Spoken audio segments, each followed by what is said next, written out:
একটু ভেবে দেখুন তো, গত 12ই ফেব্রুয়ারি 2026 দেশের মানুষ ভোটকেন্দ্রে গিয়ে একই দিনে একই কর্তৃপক্ষের অধীনে দুটো বাক্সে ভোট দিল।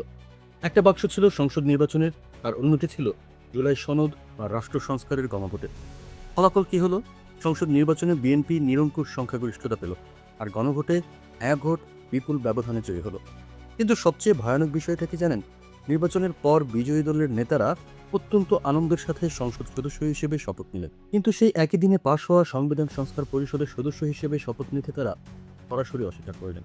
তারা বলছেন সংবিধানে নাকি এর কোনো বৈধতা নেই। একটু দ্বারা যে অন্তর্বর্তীকালীন সরকারের অধীনে যে আইনের ভিত্তিতে আপনারা নির্বাচন করে ক্ষমতায় বসলেন, সেই একই আইনের গণভোট আপনাদের কাছে হঠাৎ অবৈধ হয়ে গেল। দর্শক, কিভাবে একটি গণ অভ্যুত্থানের ম্যান্ডেটকে আইনি মারপ্যাচে ফেলে হাইজ্যাক করা হলো, আর এর শেষ পরিণতি কতটা ভয়াবহ হতে পারে তা জানলে আপনার রাতের ঘুম সত্যিই হারাম হয়ে যাবে। আমরা কি তবে ব্যালট পেপারের সিলমোহর দিয়ে জুলাইয়ের রক্তের সাথে আরেকটা বড় প্রতারণাকে বৈধতা দিলাম?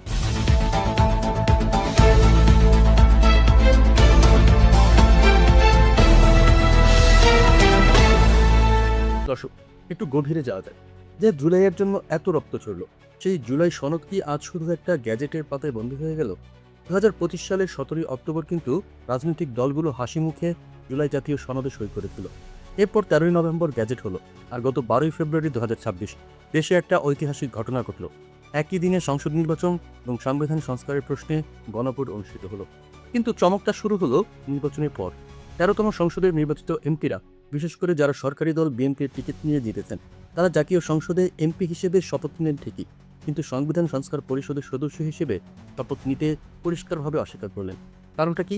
স্বরাষ্ট্রমন্ত্রী সালাউদ্দিন আহমেদ সংসদে দাঁড়িয়ে স্পষ্ট জানিয়ে দিলেন, বর্তমান সংবিধানে সংবিধান সংস্কার পরিষদ বলে কোনো কিছুর অস্তিত্বই নেই। তিনি দাবি করলেন, সংবিধান পরিবর্তনের কোনো বিধান রাষ্ট্রপতি অধ্যাদেশের মাধ্যমে করতে পারেন না। বিএনপির যুক্তি হলো, তাদের দায়িত্ব হচ্ছে জাতীয় সংসদে আইন প্রণয়ন করা এবং সংবিধান সংশোধন করা। আলাদা কোনো সংস্কার পরিষদের সদস্য হয়ে প্রধান নির্বাচন কমিশনারের কাছে শপথ নেওয়াটা তাদের কাছে পুরোপুরি অসাংবিধানিক। মজার বিষয় হলো, আইন অনুযায়ী গণভোটের ফল ঘোষণার 30 দিনের মধ্যে সংস্কার পরিষদের প্রথম অধিবেশন ডাকার কথা ছিল। 15ই মার্চ 2026 ছিল সেই ডেডলাইন, কিন্তু সরকার সেই অধিবেশন ডাকেনি। বিরোধী দলীয় নেতা হিসেবে জামায়াতের আমির ডাক্তার শফিকুর রহমান সংসদে এই ইস্যুটি তুললেও সরকার তাদের সিদ্ধান্তে অনড়। অর্থাৎ যে জুলাই সনদের উপর দেশের মানুষ হ্যাঁ ভোট দিল, সেই গণভোটের রায়কে কার্যকর করার জন্য প্রস্তাবিত পরিষদকেই এখন অস্বীকার করা হচ্ছে।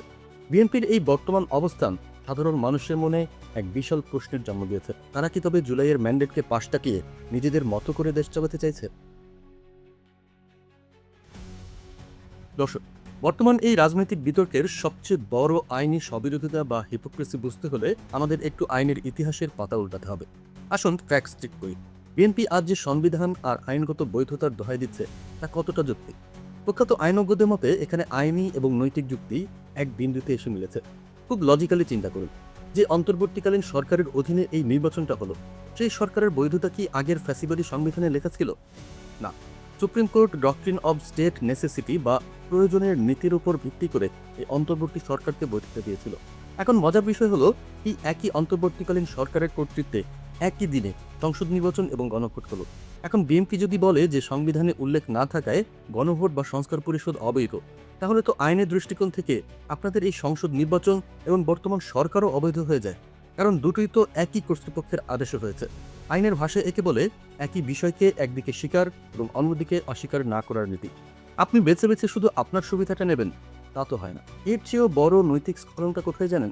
আন্তর্জাতিক এবং দেশীয় আইনের একটি মৌলিক নীতি হলো, চুক্তি বা অঙ্গীকার অবশ্যই রক্ষা করতে হবে। বিএনপি শুধু যে জুলাই সনদে সম্মতি দিয়েছিল তা না, বরং সংসদ নির্বাচনের সাথে একই দিনে গণভোট আয়োজনের জন্য তারাই সবচেয়ে বেশি চাপ দিয়েছিল।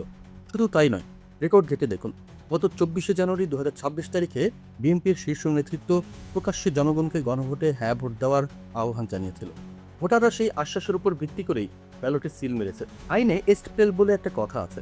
এর মানে হলো, আপনি আগে যে অবস্থান নিয়েছিলেন, যার উপর ভিত্তি করে অন্যরা সিদ্ধান্ত নিয়েছে, পরে আপনি ভোট করে সেই অবস্থান অস্বীকার করতে পারেন না। নির্বাচনে বিশাল জয় পেয়ে ক্ষমতায় বসার পর এখন যদি আপনারা বলেন যে না, ওসব তো আমরা কৌশলগত কারণে বলেছিলাম, গণভোটের আইনি ভিত্তি নেই, তবে সেটা চরম রাজনৈতিক সুবিধাবাদ ছাড়া আর কিছুই নয়। একই দিনে জনগণ দুটো মতামত প্রকাশ করেছে।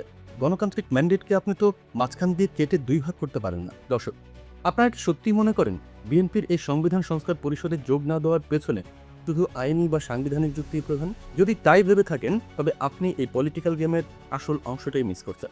একটু গভীরে গেলে দেখবেন পর্দার আড়ালে এমন কিছু হিসেব নিকেশ আছে যার কারণে জুলাই সনদকে এখন তাদের গলার কাটা মনে হচ্ছে। প্রথম এবং সবচেয়ে বড় কারণ হলো ক্ষমতা কেন্দ্রীভূত হওয়া ভয়। জুলাই সনদের সবচেয়ে বিপ্লবী প্রস্তাবগুলোর মধ্যে অন্যতম ছিল দ্বিকক্ষ বিশিষ্ট সংসদ এবং সংখ্যানুপাতিক প্রতিনিধিত্ব।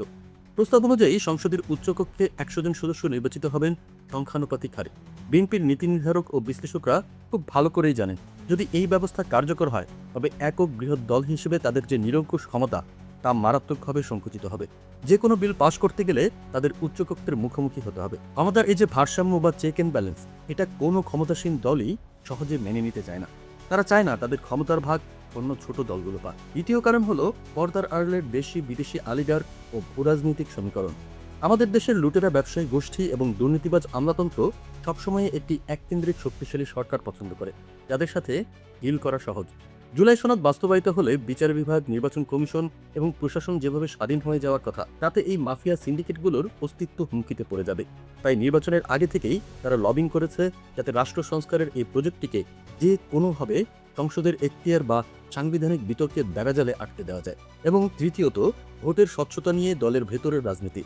বিএনপির একাংশ এখন কৌশলগত কারণে দাবি তুলছে যে গণভোটে না ভোটের কার্যকর কোনো প্রচারণার সুযোগ ছিল না। অর্থাৎ তারা একটি লুপহোল বা ছিদ্র করছে এই পুরো প্রক্রিয়াটিকে প্রশ্নবিদ্ধ করার জন্য।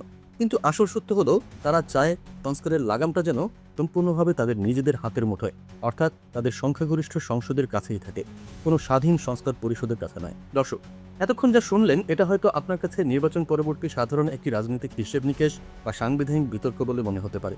আপনি হয়তো ভাবছেন সরকার তো তাদের আইনি পয়েন্ট থেকে কথা বলছে, এতে এত ভয়ের কি আছে? কিন্তু ভয়ের আসল কারণ এটা নয়। আসল কারণটি হলো, যদি এই জুলাই সনদকে কেন্দ্র করে রাজনৈতিক দলগুলোর এই চরম অনৈক্য ও বিশ্বাসঘাতকতা চলতেই থাকে, তবে আমরা খুব শিগগিরই এমন এক ভয়ঙ্কর সাংবিধানিক সংকট এবং সংঘাতের দিকে এগিয়ে যাচ্ছি যা আমাদের সদ্য পাওয়া গণতন্ত্রকে হাতুড় করেই গলা টিপে হত্যা করবে। এভাবে চলুন ভবিষ্যৎটা একটু দেখে আসি। বর্তমান রাজনৈতিক সমীকরণ এবং রাজপথের উত্তাপের উপর ভিত্তি করে আমরা দুটো ভবিষ্যৎবাণী করতে পারি। এক, বিএনপি যদি উপলব্ধি করে যে আইনি মারপ্যাচ দিয়ে নৈতিকতাকে হারানো যায় না, তারা যদি বুঝতে পারে যে জনগণের ম্যান্ডেট নিয়ে তারা ক্ষমতায় এসেছে, সেই জনগণের সাথে প্রতারণা করলে ইতিহাস তাদের ক্ষমা করবে না। এই সিনারিওতে সরকার হয়তো একটা মাঝামাঝি পথ বের করবে।